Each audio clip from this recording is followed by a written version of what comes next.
We're about halfway through the soccer season and it's promising to be quite the year at USAO.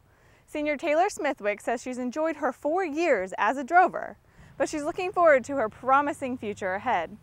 She talks about her time as a drover and her post-USAO plans right now. This is In the Saddle. Ladies and gentlemen, let's get ready to rumble!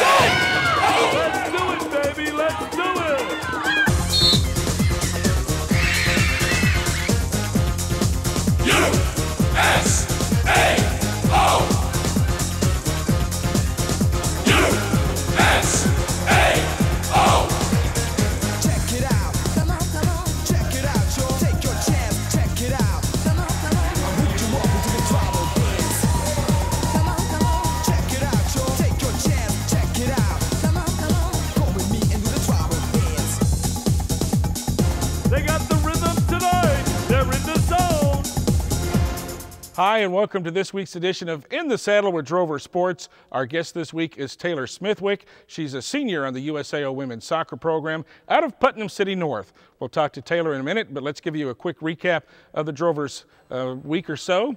The OBU men beating the USAO 1-0 in the last minute of double overtime yesterday.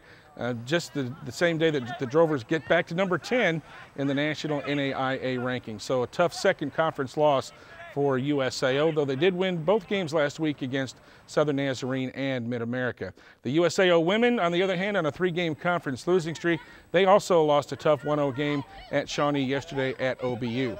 Some good news, though, for the Drover soccer teams. They'll be at home for 3 straight games starting this week, and we'll talk more about that schedule coming up in just a little bit. But let's talk to Taylor Smithwick. And Taylor, thanks for coming out to the show. Thank you for having me.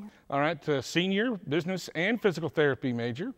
Yes. So are you looking at a double major or? Not necessarily a double major. My major here at USAO is going to be business administration, and then I have the possibility of going on in the future maybe to OU or some other school to do physical therapy. And you're taking a lot of hours this fall. Why? Yes, I'm taking 21 hours because originally when I came here I kind of slacked off in the beginning, so now I'm trying to make up for the time lost and try to still graduate on time and get ahead. And the busier I am, the more focused I am, and I don't slack off as much, so I try to take a pretty good load.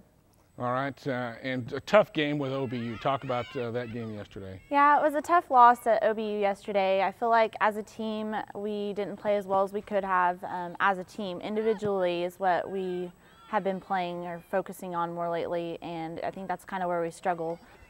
We tend to do individual work and not so much play as a team. So we're going to work on that and try to fix it here at Saturday at the home game. We're ready to be off of the road and back at home, so hopefully we'll have some better luck. And only a couple of weeks left in the season. It seemed like it's just flying by. Oh yes, it definitely looks like it's flying by. I was actually looking at our schedule yesterday and realized that we're more than halfway through now, so we really need to step up our game and start winning some so we can make it into the conference tournament. 3 home games and then 3 road games after that. And again, we'll talk about that coming up. But you've been doing some work with your major, I guess, right, during the summertime? Yes, actually, I had an internship at Love's corporate office in Oklahoma City.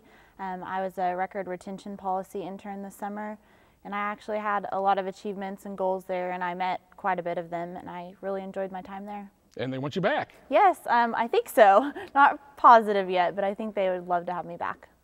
All right, you played a lot of games here at USAO coming in as a freshman from PC North a few years ago, and you've played at least 15 games a year, I think. So talk about playing for Coach Hampton in USAO. Well, I've played for Coach Hampton since I was young. I played the club level with him. I've used him as a role model as I've grown up. I've always had the best coaching staff, so it's really great coming here to USAO and having him coach me again here and just kind of pursue my soccer here at USAO as well. All right, so what do you like about Coach Hampton? Obviously, you've known him probably just about your only coach other than high school. He's pretty straightforward, and he doesn't try to make you happy. He tells you what you need to know, and he's just very honest, and whether you like it or not, he really doesn't care. He just wants you to be the best player you can, and he pushes you through his coaching style, so I really enjoy that about him.